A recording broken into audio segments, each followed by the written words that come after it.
Pendant que se réglait en Allemagne à coups de fusil et de lance-flammes la première phase de la Révolution, l'Internationale communiste prenait corps. Dès le lendemain de la Révolution de novembre, en effet, les bolcheviks cherchaient à en poser les fondements. La fondation du Parti communiste allemand constituait pour eux la condition nécessaire et suffisante de son existence, et sa proclamation était la première tâche concrète à accomplir. Les délais nécessaires à la circulation des écrits et des hommes allaient pourtant remettre cette fondation formelle au lendemain de l'assassinat des véritables fondateurs du parti allemand. Au mois de décembre, Édouard Fuchs, avocat, membre de la Ligue Spartacus, parvient à Moscou, porteur d'une lettre adressée par Rosa Luxemburg à Lénine. Quelques jours plus tard, ce dernier prend les premières initiatives qui vont aboutir à la réunion de la Conférence socialiste internationale qui se proclamera congrès de fondation par l'Internationale communiste. Pourtant la voie n'est pas directe. Rosa Luxemburg, acquise à l'idée de la nécessité historique d'une nouvelle internationale, jugeait en effet que le moment n'en était pas encore venu. 2 jours avant le congrès de fondation du KPD-S, elle avait, au témoignage des Berlin, exprimé son opposition à toute proclamation immédiate. L'existence d'une nouvelle internationale révolutionnaire capable d'agir était subordonnée à celle de plusieurs partis révolutionnaires en Europe occidentale. La fondation de l'internationale, alors qu'il n'y avait en Occident qu'un seul parti communiste, et de fondation récente, ne ferait qu'affaiblir l'idée d'une internationale révolutionnaire. Ce point de vue, défendu après l'assassinat de Rosa Luxemburg par le Haut-Jogich, prévaut à la centrale Camp, début janvier. Elle se concerte sur la réponse à donner à l'invitation du parti bolchevique pour la conférence internationale de Moscou. Les délégués qu'elle mandate pour s'y rendre reçoivent mandat de voter contre la fondation de la nouvelle internationale, reçoivent même si l'on en croit Ernst Mayr instruction de quitter le Congrès si elle devait être proclamée en dépit de l'opposition du parti allemand. Compte tenu des difficultés de communication et des tâches qui accablent la direction du jeune parti, et Berlin sera finalement le seul à atteindre Moscou où, sous le pseudonyme de Max Albert, il participe aux travaux de la conférence et prend position contre une fondation que son parti estime prématurée. Il raconte : les camarades russes, Trotsky, Boukharine, Rakovski surtout, s'efforcèrent de me convaincre de la nécessité d'une action immédiate. Lénine décida finalement que si le parti allemand maintenait son opposition, la fondation de l'Internationale serait différée. Apparemment, un hasard devait en décider autrement. Une intervention enflammée du communiste autrichien Steinhardt, arrivé après l'ouverture et décrivant la montée révolutionnaire en Europe centrale, un nouvel appel passionné de Rakovski, la nouvelle peut-être, de l'assassinat de Haut-Jogich, et surtout la pression de cette assemblée ardente parviennent à fléchir et Berlin, qui se contente de s'abstenir lors du vote décisif. L'Internationale communiste est fondée. Elle a comme président Zinoviev et comme siège Moscou, de fait dont personne, sur le moment, n'entrevoit la portée, car chacun pense la même chose que Trotsky. Si aujourd'hui Moscou est le centre de la Troisième Internationale, demain nous en sommes profondément convaincus, ce centre se déplacera vers l'ouest, à Berlin, Paris, Londres, si c'est avec joie que le prolétariat russe a accueilli dans les murs du Kremlin les représentants de la classe ouvrière mondiale, c'est avec plus de joie encore qu'il enverra ses représentants au second congrès de l'Internationale communiste dans l'une des capitales d'Europe occidentale. Car un congrès communiste international à Berlin ou Paris signifiera le triomphe complet de la révolution prolétarienne en Europe et probablement dans le monde entier. Pour les militants bolcheviks comme pour la majorité des militants révolutionnaires dans le monde, la révolution allemande n'a pas péri au cours des premiers mois de 1919 et va resurgir dans toute sa puissance. Le seul problème est celui du délai, l'appréciation de Radek, de tous les dirigeants bolcheviks. Ingolf Radek est le seul à avoir une connaissance directe de la première phase de la révolution allemande, dont il a été en partie le témoin. Son régime de détention s'étant assoupli. Il écrit de sa cellule le 11 mars à l'écrivain Alphonse Paquet, à l'époque en voyage en Russie soviétique. Après avoir dit qu'il était hostile au soulèvement de janvier, la prise du pouvoir politique n'est pas possible si nous n'avons pas derrière nous la majorité de la classe ouvrière, il insiste sur ce qu'il a le plus frappé dans le cours de la révolution allemande. Les masses se sont instinctivement orientées vers l'organisation des conseils ouvriers, vers les formes proprement soviétiques. Le phénomène est d'autant plus remarquable qu'aucune propagande réelle n'avait été menée en profondeur en faveur des conseils. Dans de telles conditions, selon lui, la défaite de la Révolution ne peut être imputée aux masses elles-mêmes, mais seulement aux conditions dans lesquelles elles ont dû se battre, en l'occurrence à l'absence d'organisation. Il manque en Allemagne un grand parti révolutionnaire. Les communistes sont d'abord une direction, mais non un parti avec une tradition, comme nous l'étions nous, en Russie en 1917. La comparaison avec la Révolution russe permet de mieux saisir à son sens les problèmes spécifiques de la Révolution allemande en cours. Jamais nous n'avons eu à livrer des combats comme ceux de janvier ou ceux d'Auge, où l'on sacrifie de façon absurde tant de sang et tant de richesses. Nous avions de l'autorité dans les masses. Nous les tenions en main. Les communistes allemands, eux, ne les tiennent pas encore et c'est ce qui a signifié fusillades et déchaînements. Nous avions avec nous des organisations de masse, des syndicats, révolutionnaires depuis leur création ou nés de la révolution elle-même. Les syndicats allemands, orgueil de la classe ouvrière allemande, résumé de son génie d'organisation, étaient nés à une époque de marasme politique et de développement économique. Ils étaient donc réformistes. La puissance de l'organisation n'a pas été construite au cours de la Révolution, et celle-ci, avant de s'être donné des organisations nouvelles, disperse ses forces de façon chaotique. Puis les organisations dont la classe ouvrière allemande a hérité se placent aux côtés de la bourgeoisie, constituent la base de la contre-révolution.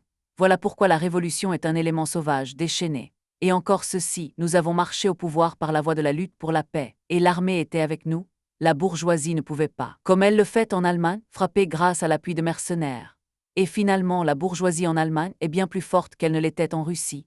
Cette situation ne signifie pas, à ses yeux, que la révolution n'a pas de chance de vaincre en Allemagne, mais que la lutte y sera beaucoup plus longue, la guerre civile sera beaucoup plus acharnée et destructrice en Allemagne qu'en Russie. Vous me connaissez assez pour savoir avec quelle tristesse j'écris cela. L'espoir réside dans la perspective de la révolution mondiale, qui se ranimera avec la montée inévitable de la vague révolutionnaire dans les pays vainqueurs. Personne ne peut savoir à quel rythme les choses se passeront dans les pays de l'entente. Entre-temps, les classes ouvrières allemandes et russes se retrouveront côte à côte, non d'ailleurs pour une guerre contre l'entente, comme je l'avais supposé en octobre, car l'entente ne peut plus faire la guerre, et la révolution n'en a pas besoin.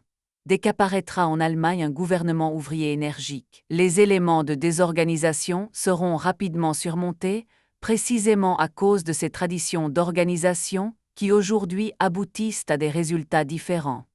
Cette perspective est la seule qui permette de surmonter le sentiment qui me submerge, moi, devant cette hémorragie interminable et sans objectif clair. La République de Weimar. En fait, la République allemande a pris forme dans les 6 premiers mois de 1919, pendant la tournée des corps francs de Noskf. Mais d'une certaine façon, la constitution de la République de Weimar est le prolongement de la Révolution de novembre, le fruit de la poussée de millions de travailleurs allemands, y compris ceux qui font confiance à Hébert et à Noskf pour une Allemagne unifiée et démocratique. On peut en effet considérer que la première conséquence de la Révolution de novembre a été l'achèvement de la révolution bourgeoise avortée au milieu du XIXe siècle. Car la constitution de Weimar ne se contente pas de sauver l'unité du Reich. Suivant l'expression de l'homme qui en a inspiré la rédaction, Hugo Press, elle la consacre, la renforce et l'affermit. Elle fait de l'Allemagne un État unitaire, décentralisé, composé d'un nombre plus restreint de pays landais, dont les autorités sont compétentes pour les affaires locales. Le gouvernement du Reich se voit réserver la politique intérieure et extérieure, les finances, les postes, les voies fluviales et ferroviaires. L'achèvement de la révolution bourgeoise est également sensible dans l'organisation de la vie politique. La Constitution garantit les droits fondamentaux qu'elle énumère, l'égalité devant la loi, l'inviolabilité des personnes et des domiciles, le secret des correspondances et des conversations téléphoniques, la liberté de pensée et d'opinion, la liberté de presse et de réunion, la représentation des minorités, le suffrage universel. Le pouvoir législatif est partagé entre 2 assemblées. Le Reichsrat est formé de délégués des Inlindöfre désignés par leur gouvernement, qui émanant eux-mêmes de Landtag élus au suffrage universel. Ces pouvoirs sont réduits à un veto suspensif. Un conseil économique, le Reichswirtschaftsrat, étudie les projets de loi en matière économique et sociale, dont il a également l'initiative. Les organisations syndicales d'ouvriers et employés y sont représentées au même titre que les associations patronales. Les social-démocrates voient dans son institution la preuve du caractère social de la nouvelle démocratie. De toute façon, c'est le Reichstag qui prédomine en matière législative. Il est élu pour 4 ans, au suffrage universel, par les citoyens des 2 sexes ayant au moins 20 ans, suivant un système de représentation proportionnelle avec répartition des restes sur le plan national. Les ministres et le chancelier sont responsables devant lui, mais les pouvoirs du président de la République sont considérables. Il est élu comme le Reichstag par l'ensemble des électeurs allemands pour 7 ans et rééligible. C'est lui qui désigne le chancelier et sur proposition de ce dernier les différents ministres. Il promulgue les lois, mais peut auparavant exiger un référendum s'il l'estime souhaitable ou si un 10e des électeurs le demande. Il est le chef de la diplomatie, de la bureaucratie et de l'armée. L'article 48 de la Constitution lui donne la possibilité d'exercer une véritable dictature et en fait le successeur réel de l'empereur. Il peut, par ordonnance, décréter l'état de siège, instituer des tribunaux d'exception, prendre toutes mesures utiles à la sécurité du Reich et dissoudre le Reichstag. C'est en fait dans l'institution présidentielle que les classes dirigeantes et leurs fers de lance, l'armée, ont placé leurs garde-fous. Toutes les dispositions démocratiques ne sont en définitive que clauses secondaires au regard de l'article 48, qui laisse à l'État la force suffisante pour briser toute tentative révolutionnaire ou même toute évolution démocratique inquiétante dans le cadre constitutionnel. C'est ainsi que la tournée des corps francs de Hennoskeffer, la répression de mars à Berlin, plus tard l'instauration de la dictature hitlérienne, prennent place dans le cadre de la Constitution que ses défenseurs présentaient à l'époque comme la plus démocratique du monde. La coalition gouvernementale, comme le laissait prévoir leur rôle depuis 1918, les social-démocrates majoritaires sont au centre de la vie politique dans cette assemblée où ils avaient affirmé qu'ils détiendraient la majorité. En fait, avec 11 500 000 voix sur 30 millions de votants, le Parti social-démocrate n'a obtenu que 39% des sièges le 19 janvier. Mais il ne saurait être question, pour leurs partenaires de droite, de les écarter des responsabilités du pouvoir dans une situation aussi troublée. Ils sont pour leur part décidés à continuer à exercer des responsabilités, ce qui implique des coalitions parlementaires avec les partis bourgeois. Ces derniers manifestent d'ailleurs leur bonne volonté, puisque c'est par 277 voix sur 328 votants que Friedrich Ebert est élu président de la République. Le premier chancelier à lui succéder sera Philipp Schedmann, puis leurs camarades de parti Boé. Les ministres social-démocrates sont en minorité dans ses cabinets, mais Hennoskeffer conserve, sous ses deux chanceliers, le ministère décisif de la guerre. Toutes les forces bourgeoises ne participent pas. À l'extrême droite, les nationaux allemands, derrière Elfrich de la Deutsche Bank für Hugenberg, administrateur des entreprises Krupp, disposent d'énormes moyens financiers et d'une puissante presse d'information. Les populistes manifestent le même conservatisme, le même nationalisme, le même antisémitisme, mais se montrent plus soucieux de s'ouvrir la possibilité de bonnes relations d'affaires avec les pays de l'entente. À leur tête, d'autres magnats de l'industrie, Hugo Steen, dont le concern étend ses tentacules, le banquier Riesse, président de la Ligue de la Hanse, le banquier Cuno, successeur de Balin à la tête de l'Hamburg Americalini, et surtout Gustav Straussmann, l'ancien secrétaire général de l'Union des industriels saxons. Eux aussi disposent d'énormes moyens d'information et de propagande. La majorité parlementaire des cabinets Schedmann et Boé commence à partir des démocrates. La clientèle de ceux-ci s'étend plus largement du côté de la petite bourgeoisie, quoiqu'ils soient eux aussi dirigés par des hommes d'affaires, banquiers comme Melchior et Dornburg, et les représentants des deux grands potentats de l'électricité, Walter Rathenau de la EG et Henkolf Friedrich von Siemens. Devenu parti populaire chrétien, le centre demeure le parti de l'Église, se faisant le propagandiste de la collaboration de classe et de la communauté d'intérêt entre patrons et ouvriers, notamment par l'intermédiaire des syndicats chrétiens. Ces journaux Germania Volkische Zeitung de Cologne sont lus dans toutes les classes sociales, y compris parmi les travailleurs. Ses dirigeants sont des hommes issus de la bourgeoisie moyenne, Matthias Frersberger, Joseph Worth Forenbach. La nouvelle coalition doit faire face à de graves difficultés. Par suite du blocus, la place de l'Allemagne a été occupée sur le marché mondial par les Alliés. L'organisme économique tendu à l'extrême pendant la guerre est épuisé et la fin des hostilités a révélé l'ampleur des ravages. Il n'y a plus de commandes militaires pour soutenir l'effort de l'industrie, cependant que la masse des démobilisés grossit la foule des chômeurs. L'outillage est fatigué. Les capitaux ont commencé à fuir, les charges budgétaires sont devenues écrasantes. La concentration revêt des aspects de gigantisme démentiel. La fortune des Thyssen et des Nkrupp a quintuplé pendant la guerre. Celle de Steen est passée de 30 millions à 1 milliard de Marks. En fait, les barons du grand capital sont les maîtres de l'Allemagne et dictent leurs conditions à une coalition parlementaire qui n'a d'autre issue que de s'incliner. Bientôt les mesures sociales adoptées au lendemain de la Révolution de novembre sont battues en brèche par l'inflation montante, annihilées par le chômage grandissant. La masse du peuple allemand paie la note écrasante de la guerre et la révolution demeure à l'ordre du jour quand bien même les difficultés de la tâche sont maintenant sous les yeux de tous. Une révolution seulement ajournée. Pour les bolcheviks aussi, la révolution allemande est seulement ajournée. Ils pensent toujours, en 1919, comme Lénine qui s'écriait l'année précédente devant le congrès pan-russe des soviets, « Nous ne sommes pas seulement un peuple faible et arriéré, nous sommes aussi ce peuple qui a su, non du fait de ses mérites particuliers ou d'une prédestination historique, mais par suite d'un concours de circonstances historiques, assumer l'honneur de lever le drapeau de la révolution socialiste internationale. Je sais bien, camarades, et je l'ai dit plus d'une fois, que ce drapeau est entre des mains faibles et que les ouvriers du pays le plus arriéré ne le garderont, pas en main si les ouvriers des pays avancés ne lui viennent pas en aide. Les transformations socialistes que nous avons accomplies sont à bien des égards faibles et insuffisants. elles serviront d'indication aux ouvriers avancés d'Europe occidentale qui se diront « Les Russes n'ont pas commencé de la bonne façon ce qu'il fallait faire ». Il est intéressant de rapprocher du point de vue de Lénine l'analyse faite en 1919 par Paul Lévy. Constatant la radicalisation en profondeur d'une avant-garde prolétarienne en Allemagne, malgré la passivité de la majorité des ouvriers, il souligne la puissance des conditions qui portent la révolution mondiale.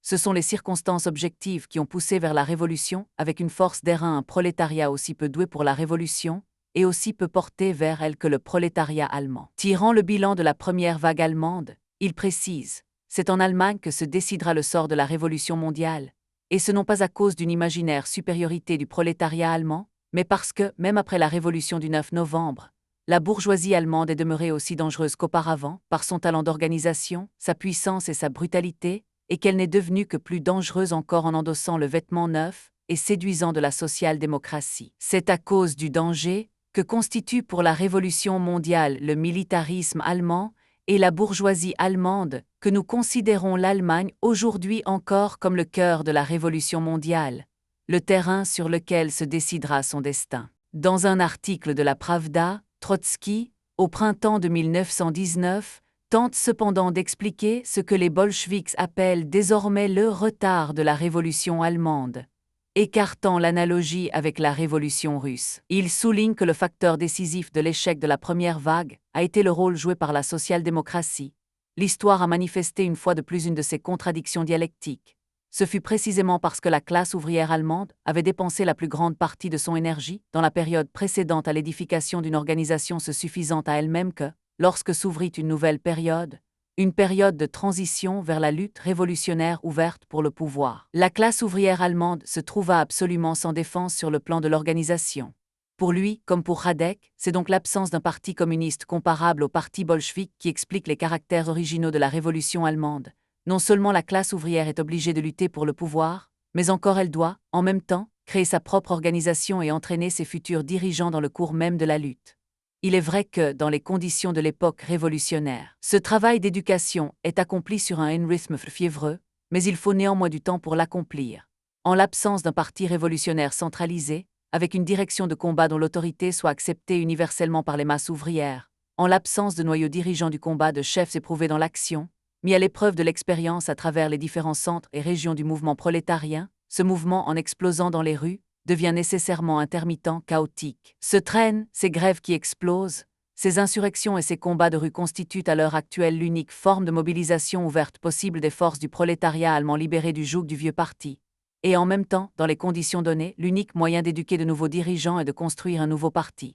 Mais l'important, souligne-t-il, est que cette construction ne parte pas de zéro. L'acquis historique, la tradition prolétarienne, l'empreinte marxiste du mouvement social-démocrate demeurent. C'est sur eux que reposeront en définitive les fondations du nouveau parti, le niveau politique et culturel des ouvriers allemands, leur tradition et leur capacité d'organisation demeurent hors de pair. Des dizaines de milliers de cadres ouvriers sont en train de s'éveiller et de se dresser de toute leur stature.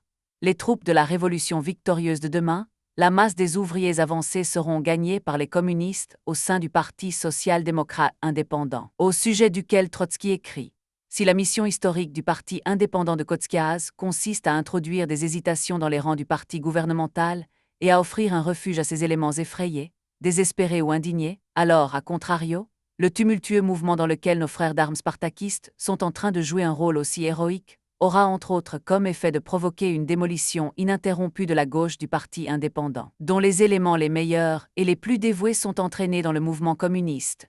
La victoire de la Révolution se trouve au terme de cette reconquête. La Révolution, traînante mais opiniâtre, resurgissant toujours, approche du moment critique où, ayant mobilisé et entraîné ses forces pour le combat, elle portera le dernier coup mortel à l'ennemi de classe. Mouvement profond dans la classe ouvrière. Un des éléments qui permettent de mesurer l'importance des transferts d'opinion au sein de la classe ouvrière allemande dans cette période se trouve dans les résultats des élections générales du 19 janvier. La première constatation qui s'impose est celle de l'échec total du boycottage gauchiste décidé par le congrès de fondation du KPDS. Il y a environ 36 millions de votants, soit 2,5 fois plus qu'en 1912, dont les 2/3 environ votent pour la première fois, et parmi eux 54% de femmes. Or, plus de 83% des électeurs prennent part au vote, pourcentage supérieur à celui obtenu au cours des consultations précédentes, comme d'ailleurs au cours des suivantes. La seconde est la faillite du pronostic émis avant les élections, pendant leur campagne pour la convocation de l'Assemblée constituante par les partisans d'Hébert, avec 13 800 000 voix. Les deux partis socialistes ont moins de voix que les partis bourgeois réunis, qui en obtiennent pour leur part 16 500 000. Il est vrai que ces élections se tiennent après quelques mois de gouvernement socialiste à bien des égards décevants. Mais les vraies causes de la victoire des partis bourgeois sont celles-là même qu'avaient dénoncées en novembre et décembre les adversaires de la constituante. Les grandes sociétés capitalistes ont contribué sans compter au fonds électoral, qu'elles ont constitué depuis 1908, à elles seules. Les 4 grandes banques, Deutsche Bank-für Dresdner Bank-für Darmstadt Bank-für et Diskonto Gesellschaft, n'ont pas versé moins de 30 millions de Marks dans les caisses électorales des différents partis. Les élections se déroulent en outre dans une atmosphère de répression sous le régime de l'état de siège. Et Noskefle, dans ses mémoires, évoque le significatif tableau qu'offre le jour du dimanche électoral, la banlieue ouvrière de New-Köln, avec les mitrailleuses en batterie sur les places et les patrouilles de militaires circulant dans les rues, fusils braqués. Cela dit, si l'on compare avec les résultats d'élections antérieures à la guerre, le vote du 19 janvier traduit, malgré ces circonstances peu favorables, une forte poussée à gauche. Ensemble, les deux partis social-démocrates obtiennent 46% des voix, alors que le Parti social-démocrate uni de 1912 n'en avait, au mieux, obtenu que 34,8%. Plus intéressante encore est la comparaison circonscription par circonscription. Sur ce plan, la première remarque que fait Drabkin, observateur attentif des statistiques électorales, est le progrès impressionnant accompli par le Parti social-démocrate majoritaire dans les zones rurales les moins industrialisées, par rapport aux élections de 1912, 50% en Prusse orientale contre 14, 34% en Prusse occidentale contre 9, 41% en Poméranie contre 24. En second lieu, dans certaines régions industrielles parmi les plus importantes, la social-démocratie d'Hébert subit de très lourdes pertes. Dans le district de Almersburg, où le SPD avait eu en 1912 42% des voix, il n'en obtient en janvier 1919 que 16, les indépendants en recueillant 44. À Leipzig, les 35% de voix social-démocrates de 1912 deviennent 20% pour les majoritaires, 38% pour les indépendants. À Düsseldorf, les proportions respectives sont de 42% en 1912 pour 34 et 22% en 1919. En Thuringe, les chiffres correspondants sont 47, 34 et 22%. Dans ces régions industrielles, le total des voix social-démocrates dépasse la majorité absolue, mais très souvent, c'est le parti indépendant qui recueille la plus grande partie des voix ouvrières. Particulièrement significatifs apparaissent de ce point de vue les résultats électoraux à Berlin, où le Parti social-démocrate avait eu 75% des voix en 1912 et où il n'en obtient que 36, les indépendants en ayant, quant à eux, 27%.